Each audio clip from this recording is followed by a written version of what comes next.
Assalamualaikum warahmatullahi wabarakatuh. Alhamdulillahirrabbilalamin. Asyhadu an la ilaha illallah wa asyhadu anna muhammadar rasulullah. Raditu billahi rabba wa bil islami dina wa bi muhammadin nabiyya wa rasula. Rabbi syrah li sadri wa yassir li amri wahlul 'uqdatam min lisani yafqahu qawli. Amat senang berjumpa dengan Anda semua di mana saja Anda berada ya. Kita berbagi lagi ya, kita sharing lagi tentang energi pada hijauan pakan dan ternak ya. Tentunya kita memelihara ternak, kita pengen berhasil ya, produktivitasnya tinggi. Nah, kita akan bahas ya, apa itu energi pada hijauan pakan ternak ya. Nah, energi pada hijauan pakan ternak dapat diukur melalui nilai energi metabolis ya yang terkandung di dalamnya. Misalnya, nilai energi metabolis merupakan ukuran energi yang dapat digunakan oleh ternak setelah dicerna dan diserap ya di dalam saluran pencernaan ya. Kemudian energi metabolis ini digunakan untuk menjalankan apa? Menjalankan fungsi-fungsi tubuh seperti pertumbuhan, ya, hidup pokok, reproduksi, dan aktivitas harian lainnya. Dan termasuk di situ yang utama adalah untuk sapi perah itu produksi susu, ataupun untuk fattening, penggemukan itu adalah daging. Nah, ada beberapa komponen energi yang ada dalam hijauan pakan itu terdiri atau diantaranya adalah yang pertama seperti kita ketahui bersama adalah protein ya. Protein di mana hijauan pakan ya juga mengandung protein yang menjadi sumber utama asam amino bagi ternak. Nah, protein ini juga mengandung energi meskipun lebih rendah daripada lemak dan karbohidrat. Setiap gram protein menghasilkan sekitar 4 kalori energi ya. Jadi itu protein.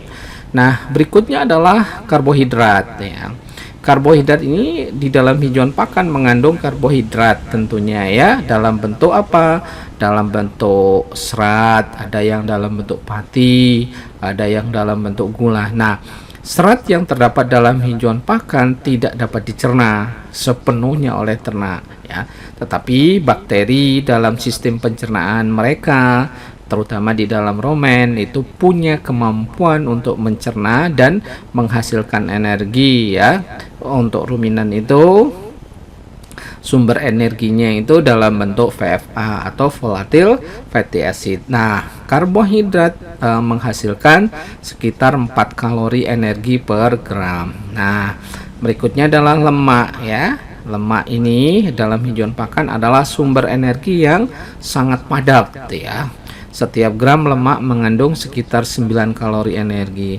Lemak membantu meningkatkan densitas energi dalam pakan dan memberikan asam lemak yang penting bagi tubuh ternak, terutama fungsi tubuh supaya dia normal. Nah, yang keempat itu mineral dan vitamin ya. Di dalam hijauan pakan juga mengandung mineral dan vitamin penting untuk kesehatan dan produksi ternak. Walaupun ya mineral dan vitamin ini tidak memberikan energi secara langsung ya, tetapi diperlukan dalam jumlah yang tepat agar ternak itu dapat memanfaatkan energi yang terkandung dalam pakan yang dimakan itu dengan baik. Tanpa mineral, tanpa vitamin itu akan terganggu ya metabolisme, terutama metabolisme zat nutrisinya yang dikonsumsi.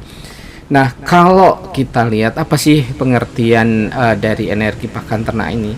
Energi pakan ternak merujuk pada jumlah energi ya yang tersedia dalam pakan yang dikonsumsi oleh hewan atau ternak kita. Nah, energi ini diperlukan oleh hewan ternak untuk menjalankan fungsi-fungsi tubuh ya, mulai dari hidup pokok, pertumbuhan, pemeliharaan sel-sel ya, kemudian reproduksi dan aktivitas sehari-hari. Nah, ya, pada dasarnya energi pakan ternak berasal dari komponen utama yang kita berikan dalam pakan ya, seperti karbohidrat, protein, lemak. Nah, Setiap komponen pakan memiliki nilai energi yang berbeda-beda. Untuk mengukur energi pakan ternak, maka digunakanlah konsep nilai energi metabolis ya, atau NE, atau nilai energi yang dapat dimetabolisme oleh hewan atau ternak yang kita pelihara. Nah,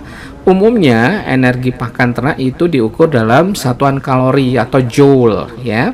Terdapat beberapa parameter yang digunakan untuk menggambarkan energi pakan ternak, antara lain misalnya nilai energi kering atau NEK merupakan jumlah energi yang terkandung dalam 1 kilogram bahan pakan dalam keadaan kering atau dikenal dengan bahan kering. NEK ini sering digunakan untuk menggambarkan nilai energi pakan sebelum dilakukan penyesuaian untuk kelembaban ataupun kandungan airnya ya, biasanya dalam bentuk bahan kering ya. Kemudian yang kedua itu nilai energi metabolis atau NEM ya, yang merupakan jumlah energi yang dapat dimetabolisme oleh hewan ternak setelah pencernaan dan penyerapan dalam saluran pencernaan mereka. Nah, NEM ini merupakan ukuran yang lebih akurat untuk menggambarkan energi yang benar-benar tersedia dalam hewan ternak tersebut. Nah, di mana nilai energi pakan ternak ini dapat bervariasi tergantung pada apa? Yang jelas ya, tergantung pada pakan yang diberikan, jelas itu. Jadi apakah dia sumber serat, sumber karbohidrat, sumber protein dan lain-lain seperti tadi ya, digambarkan bahwa nilai energinya berbeda-beda. Kemudian apa yang tergantung pada apa lagi ya? Metode pengolahan pakan tersebut, kemudian komposisi nutrisinya dan kualitas bahan pakan tersebut. Pengukuran dan penilaian nilai energi pakan ternak penting ya. Untuk apa? Ya tentunya dalam merancang ransum atau memformulasi ransum yang sesuai dan memenuhi kebutuhan energi untuk pakan ternak kita ya, sesuai dengan tujuannya. Untuk tujuan apa? Misalnya untuk pertumbuhan, misalnya untuk pembibitan, untuk reproduksi atau produksi susu ataupun daging, produksi telur untuk ternak unggas misalnya, atau produksi daging untuk ayam broiler. Nah, ini semua nanti kalau kita mengetahui kandungannya, kandungan energinya, maka kita bisa tentunya menyusun ransum atau formula ransum sesuai dengan kebutuhan ternak tersebut. Nah, penggunaan nilai energi pakan ternak yang tepat membantu peternak dalam menyusun ransum yang efisien. Jangan terlalu boros ya, karena kita tahu bahwa 80% daripada total pembiayaan itu pada pakan. Kalau misalnya kita bisa menyusun pakan yang efisien, tentu kita harapkan bahwa keuntungan itu menjadi optimal ya. Kemudian tentunya bisa memaksimalkan pertumbuhan dan produksi hewan ternak yang kita pelihara, dan ujung-ujungnya ya ternak kita akan menjadi sehat. Nah, sekarang perbedaan kandungan energi pada karbohidrat ya, pada lemak dan pada protein. Nah, perbedaan kandungan energi karbohidrat, lemak, protein terletak pada jumlah kalori yang dihasilkan setiap gramnya. Berikut misalnya perbandingan. Misal karbohidrat. Karbohidrat ini adalah sumber utama energi dalam pakan ternak. Jadi setiap gram karbohidrat menghasilkan, ingat, 4 kalori energi. Nah, karbohidrat yang umum ditemukan dalam pakan ternak adalah pati dan serat, di mana pati ini merupakan bentuk karbohidrat yang mudah dicerna ya oleh enzim dalam sistem pencernaan hewan ataupun pencernaan ternak kita. Sementara serat itu sulit ya dicerna dan akan diolah oleh bakteri. Nah, ini terutama akan dijadikan sebagai pakan. Sumber serat itu dijadikan pakan ternak ruminansia. Berbeda dengan pati ataupun serealia ataupun biji-bijian itu ya, itu memang disiapkan untuk ternak unggas, terutama monogastrik ya. Ya, kalau misalnya untuk ruminansia, pencernaan serat atau fermentasi yang terjadi di rumen itu akan menghasilkan energi dalam bentuk volatile fatty acid atau dikenal dengan VFA, volatile fatty acid ya. Ada 3 ya asam lemak volatil ini. Yang pertama itu asam astat, asam butirat, dan asam propionat. Inilah sumber energi utama dari ternak ruminansia. Nah, lemak ya, kita ketahui bahwa komponen pakan yang memiliki kandungan energi yang paling tinggi, di mana setiap gram lemak itu menghasilkan sekitar 9 kalori energi, lebih dari 2 kali lipat kandungan energi karbohidrat. Lemak memiliki sifat padat energi sehingga memberikan jumlah energi yang signifikan dalam volume yang relatif kecil, di mana lemak adalah sumber energi yang efisien dan digunakan oleh hewan ternak ya yang kita pelihara untuk apa? Ya untuk pertumbuhan, untuk pemeliharaan sel-sel ya, jaringan dan aktivitas harian. Namun lemak juga memiliki peran dalam membantu penyerapan beberapa vitamin yang larut dalam lemak, misalnya vitamin A, vitamin D, vitamin E, dan vitamin K ya. Dan juga lemak ini bisa menjaga integritas sel pada ternak yang kita pelihara tadi. Nah, sementara yang ketiga adalah protein ya. Protein ini adalah komponen pakan yang penting ya, jelas untuk apa? Untuk pertumbuhan dan perbaikan jaringan dalam tubuh ternak, di mana setiap gram protein menghasilkan kisaran 4 kalori energi ya, sama dengan karbohidrat. Meskipun protein memiliki nilai energi yang sama dengan karbohidrat, fungsi utama dalam pakan ternak adalah sebagai sumber asam amino yang merupakan blok bangunan protein dalam tubuh, di mana protein itu akan digunakan untuk membangun dan memperbaiki otot, memperbaiki organ dan jaringan tubuh ya. Itu beberapa hal yang bisa kita jelaskan. Nah, sekarang energi pada karbohidrat sendiri. Energi pada karbohidrat berasal dari ikatan kimia yang terdapat dalam molekul karbohidrat ya. Karbohidrat adalah salah satu komponen utama dalam pakan yang memberikan energi bagi hewan ternak.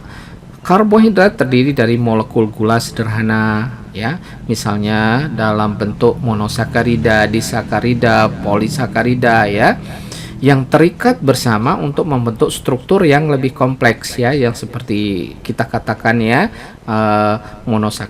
monosakarida nanti lebih kompleks lagi disakarida dan polisakarida. Nah, setiap gram karbohidrat menghasilkan sekitar 4 kalori energi. Ini ya karena karbohidrat memiliki struktur kimia yang memungkinkan untuk diubah menjadi energi yang dapat digunakan oleh tubuh ternak. Saat misalnya ternak mencerna karbohidrat dalam saluran pencernaannya ya, enzim dalam sistem pencernaan itu akan memecah karbohidrat menjadi gula-gula yang sederhana ya, seperti glukosa misalnya. Ini terjadi pada ternak monogastrik ya, lambung tunggal ya, atau non ruminansia. Sementara glukosa kemudian diabsorpsi oleh usus dan masuk ke dalam aliran darah. Di dalam darah atau di dalam sel, glukosa ini diubah menjadi melalui proses yang metabolisme menjadi energi yang dapat digunakan oleh tingkat sel nantinya, dan untuk berbagai fungsi tubuh seperti kontraksi otot ya, bergerak dia, ototnya kan harus berkontraksi, itu membutuhkan energi ya, berjalan dan seterusnya, beraktivitas, kemudian untuk pertumbuhan dan pemeliharaan jaringan. Karbohidrat juga dalam pakan ternak dapat berasal dari berbagai sumber, misalnya ya dari jagung, dari gandum, umbi-umbian ya, bawang, kentang, singkong dan seterusnya ya. Kemudian akar-akaran dan pakan hijauan, misalnya rumput ya, baik rumput, leguminosa ya, tentunya termasuk leguminosa pohon ya. Nah, kemudian kandungan energi dari karbohidrat dalam pakan ternak dapat bervariasi. Tergantung pada apa? Tergantung pada jenis karbohidratnya. Kemudian tingkat kecernaannya serta kualitas pakan itu sendiri. Nah, oleh karena itu penting untuk memperhatikan kualitas dan keberagaman sumber karbohidrat dalam ransum ternak untuk memastikan apa yang harus dipastikan bahwa pasokan energi yang memadai dan seimbang. Kemudian selain itu perlu diingat bahwa karbohidrat juga berperan dalam mempengaruhi kesehatan saluran pencernaan hewan ternak yang kita pelihara, seperti di dalam proses fermentasi serat ya, terutama pada ternak ruminansia oleh bakteri rumen pada ternak yang kita pelihara tadi, yaitu sapi, kerbau, misalnya kambing, domba, dan seterusnya ya. Nah, kemudian yang berikutnya adalah energi pada lemak ya, dimana energi pada lemak ini merupakan sumber energi yang sangat padat ya, di mana lemak terdiri dari asam lemak yang terikat pada molekul gliserol. Kemudian setiap gram lemak itu menghasilkan 9 ya, berbeda dengan karbohidrat dan protein ya. Jadi untuk lemak ini dia menghasilkan energi yang lebih tinggi ya. Lemak sering digunakan dalam pakan ternak untuk meningkatkan densitas energi ransum. Jadi di dalam memformulasi ransum, ternyata setelah kita susun itu kok energinya tidak cukup. Nah, ini bisa ditambahkan sumber lemak ya. Jadi sumber pakan yang memang tinggi lemaknya, bisa dalam bentuk minyak ya. Yang sering digunakan itu misalnya minyak ikan, karena kita berharap ada omeganya ya, asam lemaknya yang baik ya, yang rantai cabang, rantai ganda ya, itu yang kita inginkan dan itu sangat menyehatkan bagi ternak yang kita pelihara. Nah, proses pencernaan lemak dimulai dari saluran pencernaan hewan ternak, di mana lemak itu akan diurai menjadi asam lemak dan gliserol oleh enzim pencernaan. Asam lemak kemudian diabsorpsi oleh usus dan masuk ke dalam aliran darah. Di dalam sel, asam lemak dapat dioksidasi melalui proses metabolisme seperti beta oksidasi ya, untuk menghasilkan energi yang diperlukan oleh tubuh ternak. Oke, selain sebagai sumber energi, lemak juga memiliki peran penting ya dalam metabolisme dan fungsi tubuh lainnya. Lemak juga membantu ya, membinding di dalam proses penyerapan vitamin-vitamin tertentu yang memang larut di dalam lemak ya, ADEK ini ya. Jadi oleh karena itu penting juga mengatur jumlah jenis lemak dan dalam ransum ya.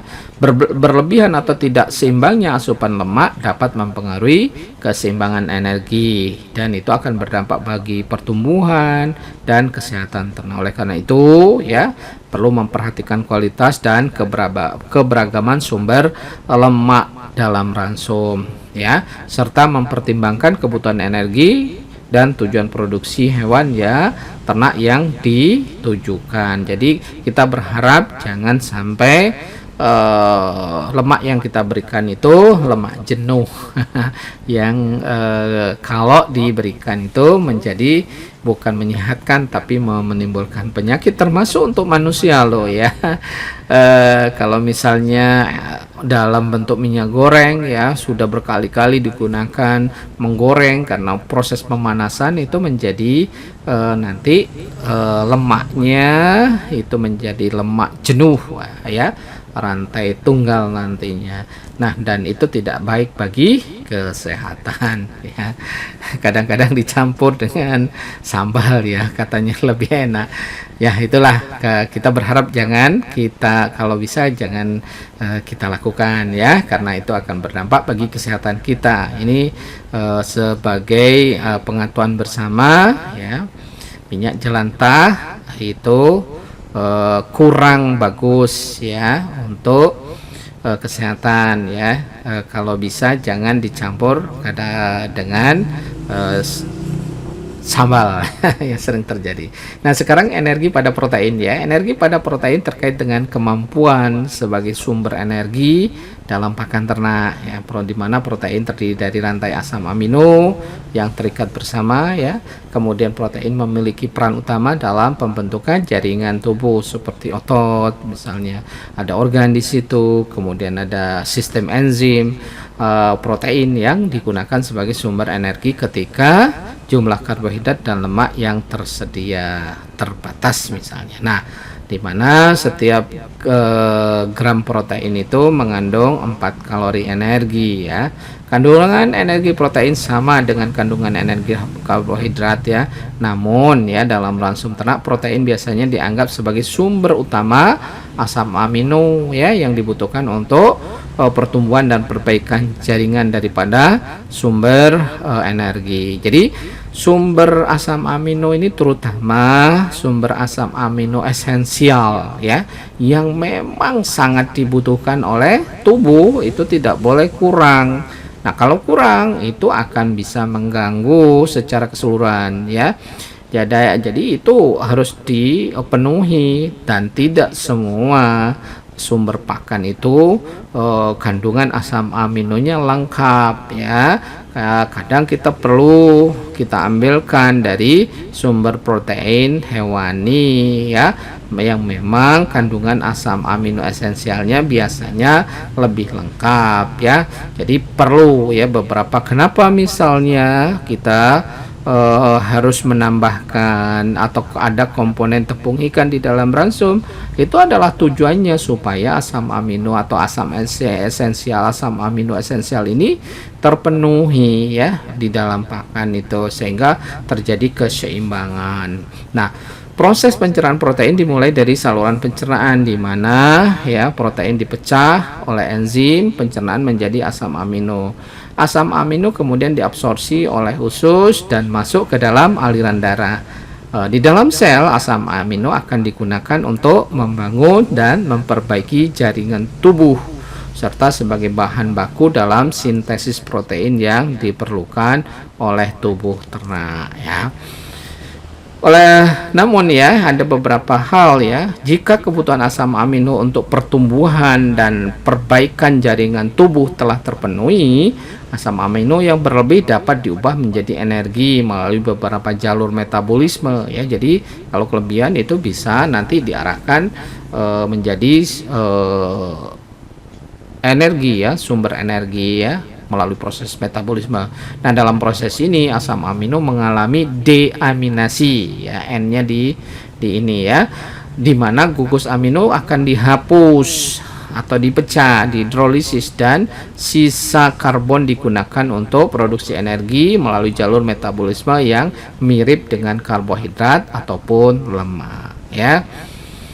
Kemudian walaupun ya ini ya walaupun protein dapat memberikan energi penting untuk menyediakan asupan protein yang cukup dalam pakan ternak untuk memenuhi kebutuhan pertumbuhan, pemeliharaan, dan fungsi tubuh lainnya, namun kualitas protein juga penting. Jadi tetap ya untuk memastikan adanya asam amino esensial tadi yang sudah kita jelaskan itu dalam jumlah yang cukup dalam pakan yang kita berikan pada ternak kita. Karena apa ya? Kalau ternak tidak dapat mensintesis ya, karena ternak yang kita pelihara tidak semuanya bisa mensintesis asam amino esensial ya, perlu juga asupan dari pakan yang kita berikan. Jadi tidak semua bisa disintesis asam amino esensial tersebut ya. Oleh karena itu alangkah bagusnya di dalam menyusun ransum ya, kebutuhan akan asam amino esensial ini terpenuhi untuk ternak kita. Nah, sekarang manfaat ya, untuk apa kita belajar tentang energi ini ya? Kenapa harus kita pelajari? Kenapa harus kita ketahui? Pokoknya kita kasih aja pakan. Nah, ini ya. Yang pertama manfaatnya adalah untuk kita ya dapat merancang ransum yang tepat ya. Jadi pengetahuan tentang energi pakan ternak memungkinkan peternak untuk merancang ransum yang sesuai dengan kebutuhan energi hewan atau ternak yang kita pelihara. Dengan memperhitungkan kebutuhan energi spesifik hewan ternak berdasarkan jenis misalnya, ya, umurnya, breednya, kemudian tingkat produksinya untuk susu misalnya berapa sih produksi susunya, 25 harus berbeda dengan produksi susu 30 liter misalnya, berbeda juga dengan 35 ataupun 40 ya, dan kondisi yang lainnya. Nah, peternak harus bisa menyusun ransum yang memenuhi kebutuhan energi secara optimal pada ternak yang dipeliharanya. Oleh karena itu, ini akan membantu nanti mensupport pertumbuhan pada ternak, ya. Kemudian pemeliharaan kesehatan, termasuk tujuan produksi yang sudah dicanangkan oleh peternak itu sendiri, ya. Itu sangat strategis ya, karena menentukan, apalagi kita tahu bersama ya bahwa porsi pembiayaan dari ternak kita yang kita pelihara itu adalah pada pakan, ya. Itu adalah kunci sukses. Kalau misalnya pakan atau formulasi ransumnya tidak efisien atau tidak bagus kualitasnya, ya berarti kita merancang kegagalan. Nah, kita tidak boleh merancang kegagalan. Kita harus merancang kesuksesan. Nah, melalui apa? Melalui proses formulasi ransum. Oleh karena itu kita harus punya pengetahuan tentang energi pakan ini. Nah, yang kedua, jelas itu untuk meningkatkan efisiensi pakan. Ya, coba bayangkan ini ya. Pengetahuan tentang energi pakan ternak ini akan membantu ya meningkatkan efisiensi penggunaan pakan. Kalau kita tahu, oh jenis A kandungan energinya sekian, jenis B dan seterusnya ya. Kita inventarisir dulu pakan yang kita punya, lalu kita susun ya.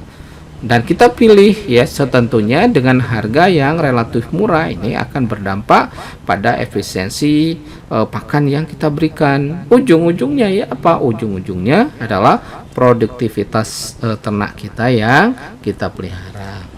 Kemudian yang ketiga ya, menjaga keseimbangan nutrisi. Pengetahuan tentang energi pakan ternak membantu menjaga keseimbangan nutrisi dalam ransum ternak. Dengan memperhitungkan kebutuhan energi, peternak dapat memastikan bahwa jumlah proteinnya, jumlah vitaminnya, jumlah mineralnya, dan nutrisi yang penting lainnya dalam pakan itu sesuai dengan kebutuhan. Itulah pentingnya kita tahu ya. Jadi keseimbangan nutrisi yang tepat itu dapat mendukung jelas pertumbuhan ternak kita akan optimal ya. Kemudian reproduksinya akan baik ya. Kemudian kesehatannya juga terjamin, dan secara keseluruhan ya tentunya. Kalau semuanya terpenuhi, pasti aspek atau tujuan yang beternak kita itu pasti tercapai. Yang keempat, itu manfaatnya adalah mengoptimalkan pertumbuhan dan produktivitas atau produksi ternak kita. Nah, pengetahuan tentang energi pakan ternak ini membantu peternak dalam mengoptimalkan pertumbuhan dan produksi hewan ternak yang kita pelihara ya. Kalau misalnya kita memberikan, ya akan insya Allah ya, maka didapatkan efisiensi produksi dan keuntungan yang lebih tinggi tentunya. Nah, yang kelima, menghindari kekurangan atau kelebihan energi sehingga jangan sampai terjadi tidak efisien, boros kita. Boros itu tidak hanya pada dana atau duit saja, tetapi juga di dalam memberikan pakan jangan sampai terjadi pemborosan ya. Kalau kelebihan energi, apa yang terjadi? Misal terjadi kegemukan. Nah, coba bayangkan pada tujuan kita adalah membuat bibit yang bagus.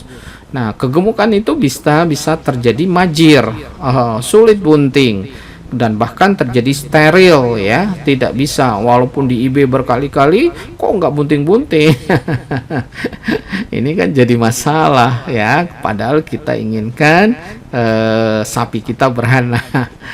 Ternyata itu tidak bisa ya. Jadi dengan belum tentu ya ternak yang kelihatannya bagus, gemuk, dan kegemukan itu bagus, terutama disesuaikan dengan tujuan dari pemeliharaan tersebut. Tetapi kalau untuk fattening ya memang untuk penggemukan ya boleh-boleh saja ya, kita support terus dengan ini, tapi tetap juga tidak boleh berlebihan karena itu akan berdampak pada efisiensi atau pemborosan pakan yang kita berikan pada ternak ya. Kita menginginkan ya kita memberikan pakan yang tidak terlalu banyak tetapi pertumbuhannya tinggi, misalnya ternaknya sehat, kan seperti itu. Nah, itu kita dapat kalau kita menyusun atau memformulasi ransum yang kita berikan pada ternak itu dalam posisi yang disesuaikan dengan kebutuhan ternak kita. Mungkin itu yang bisa kita sampaikan pada kesempatan ini ya. Tetap semangat.